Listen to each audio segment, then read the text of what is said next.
പ്രിയപ്പെട്ട സുഹൃത്തുക്കളെ, സുപ്രഭാതം. ഞാൻ ഇന്നലെ മുതൽ പറയണമെന്ന് ആഗ്രഹിച്ച ഒന്ന് രണ്ട് നിരീക്ഷണങ്ങളുണ്ട്. അത് മറ്റൊന്നിനെക്കുറിച്ചല്ല, തിരുവനന്തപുരം സിറ്റിയിൽ ബസ് തടഞ്ഞ സംഭവത്തെക്കുറിച്ചാണ്. അതിൽ ഒന്നാമത്തെ കാര്യം എനിക്ക് പറയാനുള്ളത്, ശരിയായിരിക്കാം, ശ്രുതിയുടെ ഭാഗത്ത് തെറ്റുണ്ടായിരിക്കാം, ഇല്ലെന്ന് ഞാൻ പറയുന്നില്ല. എന്നാൽ ശ്രീമതി ആര്യയെ പോലെ അല്ലെങ്കിൽ MLA പോലുള്ള ഒരാൾക്ക് ആ ബസ്, ഒന്നാമത്തെ കാര്യം, ബസ് പട്ടത്ത് വെച്ച് റോങ്ങായിട്ട് കണ്ടാൽ they are very powerful and influential. അവർക്കൊരു ഫോൺ കോളിൽ ഈ വണ്ടി ഒതുക്കാൻ പാടില്ല, ഒറ്റ കോളിൽ. കാരണം ഈ വണ്ടി അവരെ മാത്രമല്ല ഇടിക്കാൻ പോകും, മറ്റൊരാൾക്കും അപകടം ഉണ്ടാകാതിരിക്കാൻ as A public responsible person നിങ്ങൾക്കൊരു ഫോണിലൂടെ വിളിച്ച് സിറ്റി കമ്മീഷണറെയോ ട്രാൻസ്പോർട്ട് കമ്മീഷണറെയോ അല്ലെങ്കിൽ മോട്ടോർ വെഹിക്കിളിനെയോ മറ്റോ വിളിച്ച് ഇൻഫോം ചെയ്യാമായിരുന്നു. നിങ്ങളുടെ വിളിയാകുമ്പം പെട്ടെന്ന് അവരത് ആ വണ്ടി പരിശോധിക്കുകയും തടയുകയൊക്കെ ചെയ്തായിരുന്നു. ഒന്നാമത്തെ കാര്യം.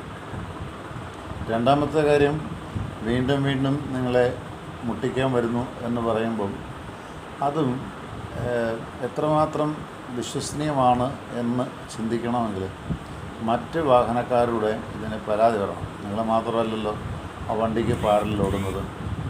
ഏതാണ്ട് നമുക്ക് പറഞ്ഞേക്കുന്ന വേഗത, സാധാരണ കൊച്ചുവണ്ടിക്ക് പറഞ്ഞേക്കുന്ന വേഗതയും സൂപ്പർ ഫാസ്റ്റിന് പറഞ്ഞേക്കുന്ന വേഗതയും തമ്മിൽ വ്യത്യാസമുണ്ട്.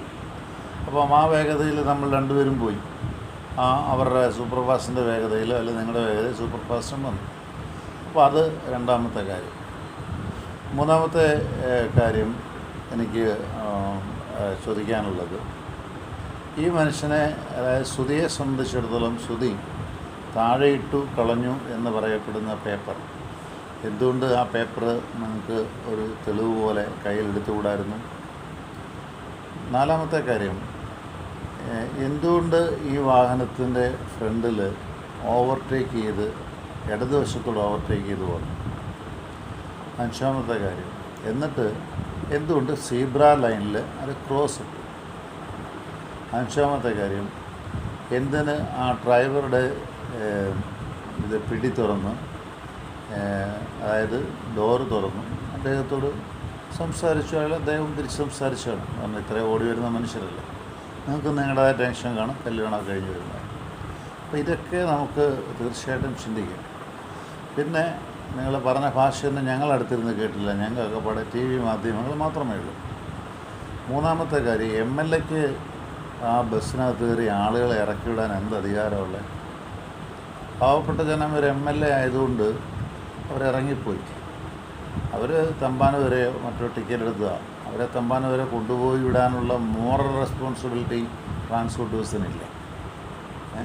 ഏതെങ്കിലും വഴിയിൽ ബ്ലോക്കായി പോയി കഴിഞ്ഞാൽ, വണ്ടി അണഞ്ഞു പോയാൽ, നിന്ന് പോയാൽ മറ്റൊരു വണ്ടിയെ കയറ്റി വിടുക എന്നുള്ളതാണ്. അത് കയറ്റി വിടാതെ നിങ്ങൾ ഇറങ്ങിക്ക് വിടുമാരേ വണ്ടിയുള്ളൂ എന്ന് പറയാൻ ഒരു MLAക്ക് എന്ത് അധികാരമാണുള്ളത്?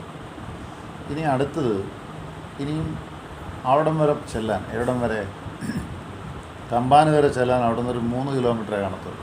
എന്തായാലും ഇത്ര ഓടി തമ്പാനു ട്രാൻസ്പോർട്ട് ബസ് സ്റ്റാൻഡിൽ ചെന്നിട്ട് ചോദിച്ചാൽ പോരായിരുന്നു. ഇങ്ങനെ കുറേ ചോദ്യങ്ങൾ നമ്മുടെയൊക്കെ മനസ്സിൽ നിൽപ്പുണ്ട്. ഞാൻ എപ്പോഴും പറയും, അധികാരം വിനീതമാകുന്നിടത്താണ്. മഹാത്മാഗാന്ധിയുടെ മനോഹരമായൊരു വാക്കുണ്ട്, കസ്റ്റമർ ഈസ് ദ കിങ്. നമ്മൾ സെയിൽസ്മാൻമാരാണ്. രാഷ്ട്രീയം അത് തന്നെയാണ്. ഇതിനകത്തിരിക്കുന്ന മനുഷ്യരുടെ പൈസ മാത്രമാണ് നിങ്ങൾക്ക് കിട്ടുന്ന ശമ്പളം. അപ്പം ആ കസ്റ്റമറാണ് അവിടുത്തെ കിങ്. അവരെ കൊണ്ട് വീട്ടിൽ വിടുക, അല്ലെങ്കിൽ അവരെ കൊണ്ട് അവർ ഉദ്ദേശിച്ച സ്ഥലത്ത് കൊണ്ടുവിടുക എന്നുള്ളത് ഒരു മര്യാദയാണ്. ആ വണ്ടി തടഞ്ഞു നിർത്തി അല്ലെങ്കിൽ ഇറക്കി വിട്ടപ്പം ആ MLAക്ക് ഏതാണ്ട് ഇവരെ ഇത്രയും പേരെ ഇന്നിടത്തോട് വിട്ടേക്കണം എന്ന് എങ്കിലും പറയാൻ നമുക്ക് സാധിക്കണം.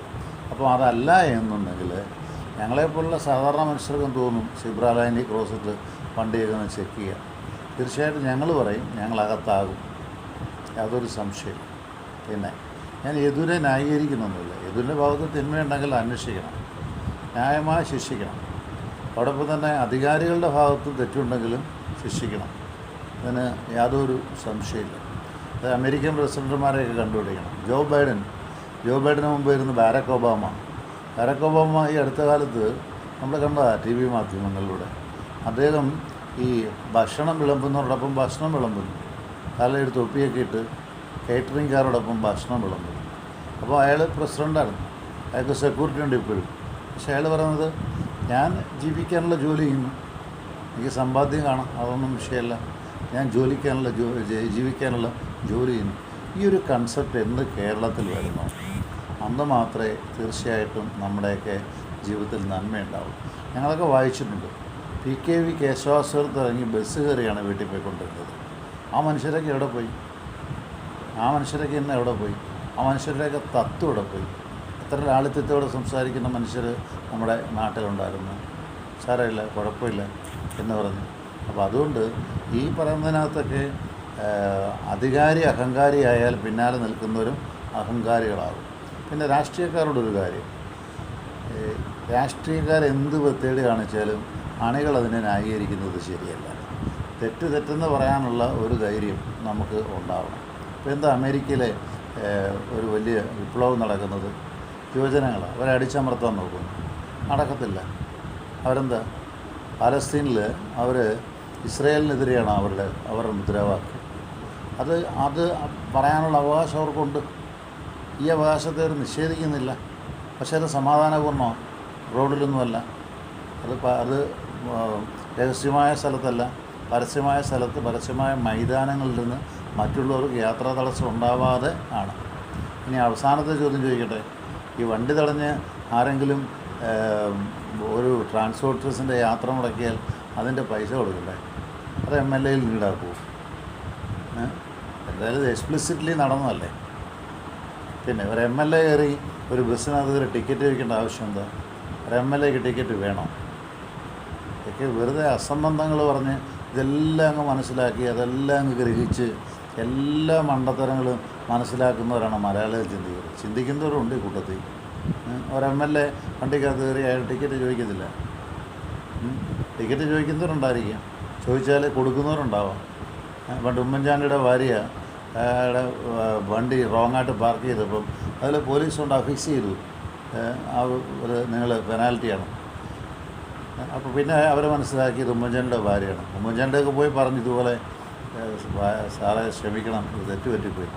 ഉമ്മൻചാണ്ടി എന്താ പറഞ്ഞത്? നിങ്ങളെ റെസിപ്റ്റ് കൊണ്ടുപോകാം, അതിൻ്റെ പേയ്മെൻറ്റും കൊടുക്കാം. കാരണം എന്താ? അതാണ് അധികാരം. അല്ലാതെ അധികാരി തെറ്റ് ചെയ്താൽ ഒരു കുഴപ്പമില്ല, ഞങ്ങൾ കൂടെ നിന്നോളാം എന്ന് പറയുക എന്നല്ല. പിന്നെ ഈ സെക്സ് ചേഷ്ട കാണിച്ചെന്ന് പറഞ്ഞു അയാൾ എന്തായാലും കണ്ണുകൊണ്ട് കാണിക്കാനാകത്തില്ല, കൈകൊണ്ട് കാണിക്കുന്ന സെക്സിൻ്റെ 10 ചേഷ്ട ഏതാണെന്ന് കാണിച്ചു തരാറ്. അല്ല, ഒന്ന് കാണിക്കാൻ അതിനത്ര കാമസൂത്രത്തിലും പോലും അത്ര ഞാൻ വായിച്ചിട്ടില്ല. ആരെങ്കിലും ഒന്ന് 10 ചേഷ്ട കൈകൊണ്ട് കാണിക്കുന്ന 10 ചേഷ്ട എന്ന് കാണിച്ചു തരാമെങ്കിൽ അതൊരു ചെറിയൊരു ഗിന്നസ് ബുക്കിലേക്ക് പോകാൻ വേണ്ടിയാണ്. നിർത്തട്ടെ തൽക്കാലം. ഈ കേസും വിവാദമൊക്കെ നിർത്തുക.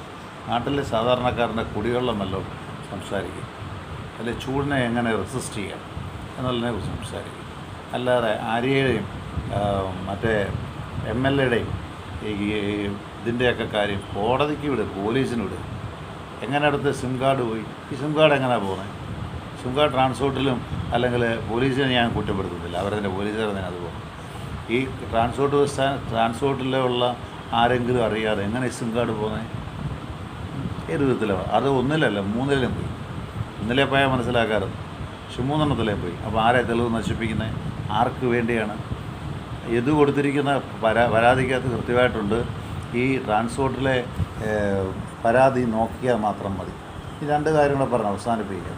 നീണ്ടാലും കുഴപ്പമില്ല, കേട്ടില്ലേലും കുഴപ്പമില്ല. അതായത് 2 കാര്യം എന്ന് പറഞ്ഞാൽ, ഒന്ന്, ആ പട്ടം മുതൽ ഇങ്ങോട്ട് എത്രയോ ക്യാമറ ഇരിപ്പുണ്ട്. ഈ ക്യാമറ എന്താ പരിശോധിക്കാത്തത്? ക്യാമറ എന്തോ പാവപ്പെട്ടവൻ അണ്ണാക്കി ശിക്ഷ വാങ്ങിച്ചു തരാൻ വേണ്ടി മാത്രമാണ്. ഇങ്ങനെയുള്ള കാര്യം കാണാനല്ലേ, എന്താ പരിശോധിക്കാത്തത്? അവിടെ എത്രയെല്ലാം കടകളിൽ ക്യാമറയുണ്ട്. ആ ഒരു ക്യാമറയിൽ എന്താ പരിശോധിക്കാത്തത്? ഇതാരെയൊക്കെ പേടിക്കുന്നു എന്നല്ലേ അർത്ഥം. മാത്രമല്ല, കൂടെ വന്നിട്ടുള്ള ഒറ്റ വണ്ടിക്കാർ പരാതി പറഞ്ഞു. ഇനിയും അടുത്തത്, ഇതിനകത്തിരുന്ന് വണ്ടിയിൽ ബുക്ക് ചെയ്ത് വരുന്നവരാണ് പലരും.